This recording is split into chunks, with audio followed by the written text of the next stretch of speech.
ఇక నల్గొండ జిల్లా వార్తలు ఒకసారి చూద్దాం. నల్గొండ జిల్లా మహాత్మా గాంధీ యూనివర్సిటీలో విద్యార్థులందరూ కూడా నిరసన కార్యక్రమం దిగారు. ఎన్నికల హామీలో భాగంగా కాంగ్రెస్ పార్టీ అగ్రనాయకురాలు ప్రియాంక గాంధీ మాకు స్కూటీలు ఇస్తామని చెప్పారు. ఇప్పటివరకు కూడా ఊసెత్తడం లేదు. ఆ దిశగా ఒక్కడు కూడా ముందుకు పడలేదంటూ పోస్ట్ కార్డు ఉద్యమానికి తెరలేపారు విద్యార్థులందరూ కూడా.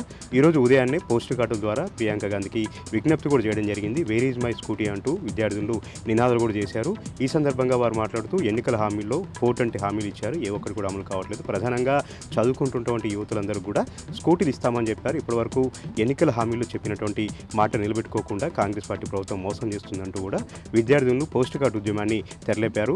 ఇవాళ రేపు ఎల్లుండి 3 రోజుల పాటు కూడా అన్ని కళాశాలల్లో, అన్ని డిగ్రీ కళాశాలలో కూడా ఈ పోస్ట్ కార్డు ఉద్యమాన్ని కొనసాగిస్తామని, కాంగ్రెస్ పార్టీ స్కూటీలు ఇచ్చేంత వరకు కూడా వదిలిపెట్టేది లేదంటూ కూడా విద్యార్థులు ఈ సందర్భంగా డిమాండ్ చేశారు. ఇక మరొక వార్త విషయానికి వస్తే నల్గొండ జిల్లా దేవరకొండ నియోజకవర్గంలోని అక్కంపల్లి బ్యాలెన్స్ రిజర్వాయర్లో చనిపోయినటువంటి కోళ్ల ఘటన పట్ల ప్రభుత్వం సీరియస్గా తీసుకుంది. ఈరోజు నల్గొండ జిల్లా కలెక్టర్ ఇల్లా త్రిపాఠి, నల్గొండ జిల్లా ఎస్పీ శరత్చంద్ర పవార్ కూడా ఆ తాగునీటి రిజర్వాయర్ను పరిశీలించారు. చనిపోయినటువంటి వందలాది వేలాది కోళ్లను ఎవరు ఇందులో పడేశారంటూ కూడా విచారణ చేయడం జరిగింది.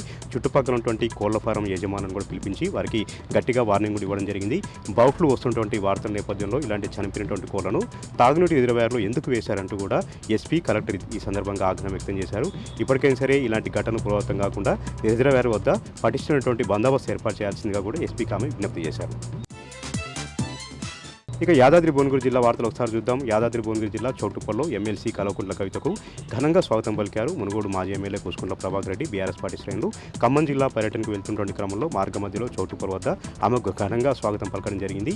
ఈ సందర్భంగా కల్వకుంట్ల కవిత మాట్లాడుతూ మునుగోడు నియోజకవర్గంలోనే త్రిపులార్ బాధితులు ఎక్కువగా ఉన్నారు, భూములు కోల్పోయి సర్వస్వం కోల్పోయి ఇబ్బంది పడుతూ ఉన్నారు.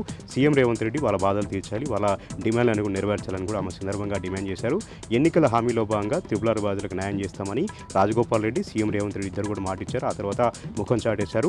ఉన్న పొలాలన్నీ, భూములన్నీ కూడా పోయి సర్వస్వం కోల్పోయి బాధితులు ఇబ్బంది పడుతూ ఉన్నారు. వారికి న్యాయం చేకూర్చేలాగా బీఆర్ఎస్ పార్టీ తరఫున కూడా వాళ్ళకి సంఘీభావం తెలుపుతున్నట్లు కూడా ఆమె ఈ సందర్భంగా ప్రకటించారు.